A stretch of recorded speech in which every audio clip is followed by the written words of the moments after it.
Morning, I hope you guys are well. We received another question at Two Trees in the Garden. The question is Afrikaans from Estie, and we will translate in English as we endeavor to answer these questions. Met Noag se vloed het is alle lewe mos verwoes. So ek het so lank al daaroor gewonder. Maar ons lees nog steeds van reëse in die Bybel. Soos Goliat en ek weet daar's op ander plekke wat hulle ook praat van reëse. So as alle lewe verwoes is, jy weet waar het hierdie reëse vandaan gekom? Want ek bedoel dis tog wat ons sê, jy weet iemand wat nie, jy weet nou aan die ander kant, jy weet het Ham een van die seuns, jy weet se vrouens Nephillim seed gehad, maar dan is dit weer, dan is dit tog weer die wat 'n mens redeneer en sê, is jy nie, jy weet nie self groot, of jy weet 'n normale groot mens kan sekerlik nie 'n reus voortbring nie. So ja, dis Very good question. This is regarding Genesis 6. And again, we have to look at the Bible study we did during the Genesis Bible studies. And here on the screen, you can see where you can go to the YouTube channel and go and do these Bible studies. So you can understand what the question is about regarding the giants, the Nephillim, the watchers, the fallen angels. And how did this Nephilim seed survive the flood, if indeed they did survive the flood? Or was there a second incursion after Noah's flood when God destroyed all the Nephilim seed from the earth?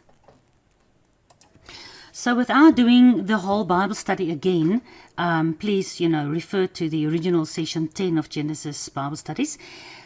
Just highlighting Genesis 6 verse, there were Nephilim in the earth in those days and also after that.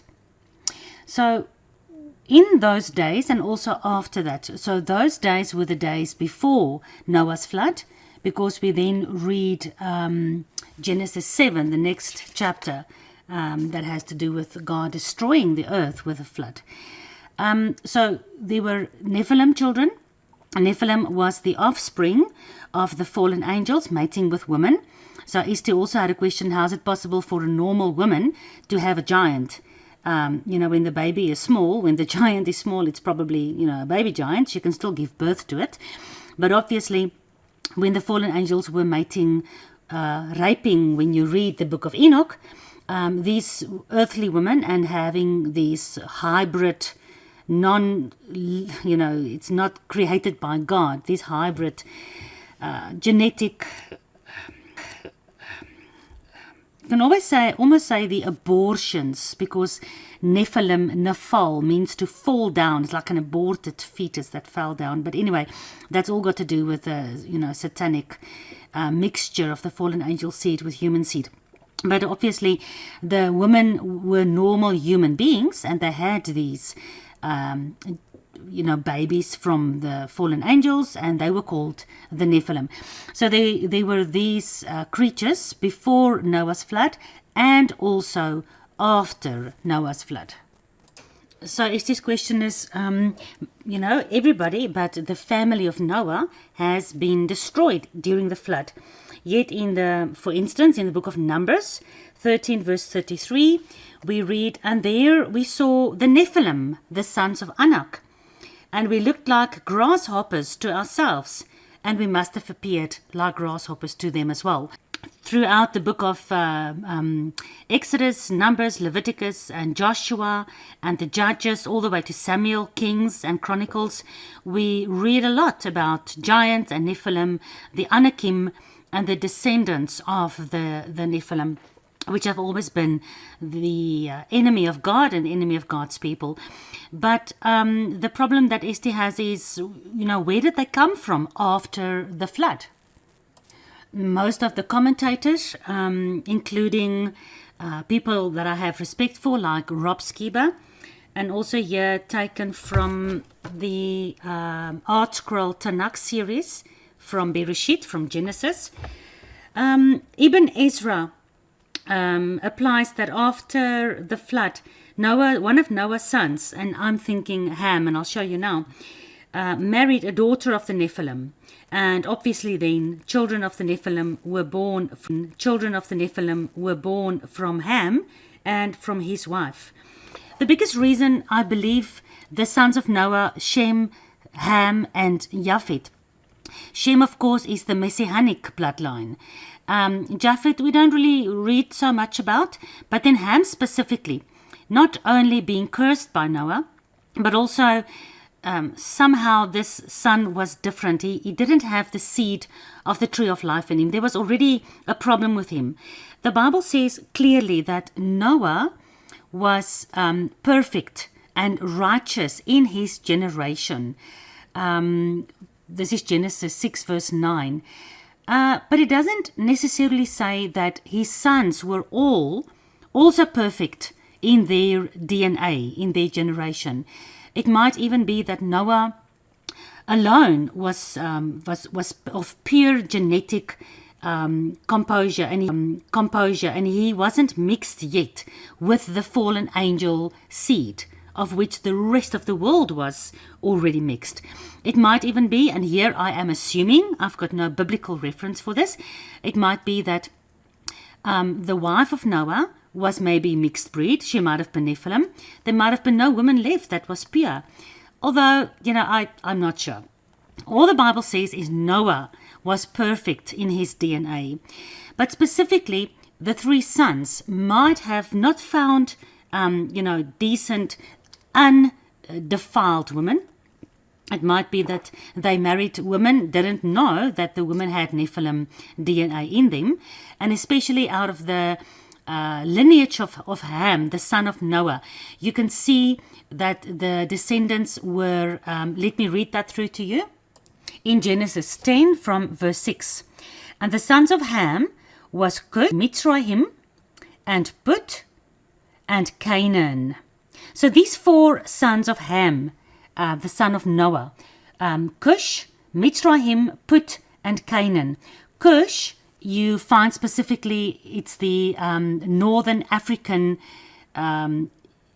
area of Ethiopia, and mostly your northern African descendants. And then Mitzrayim is the Hebrew word for Egypt. And Put, I don't have 100% clarification of who they are. And then, of course, Canaan. We all know the Canaanites, most of the enemies of God and the enemies of Israel, especially in the sun god Egyptian system, is from the descendants of Ham, through his son Mitzrayim.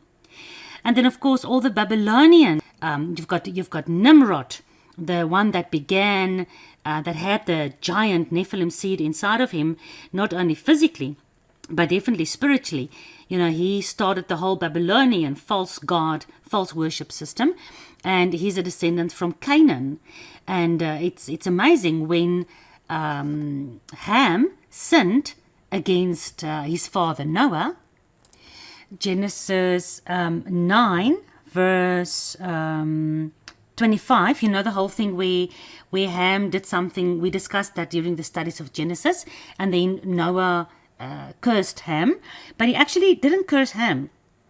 He says in verse 25, and he said, "Cursed be Canaan, the son of Ham." Cursed be Canaan, the son of Ham. Now remember, the other son of Ham was Mitzrayim, Egypt.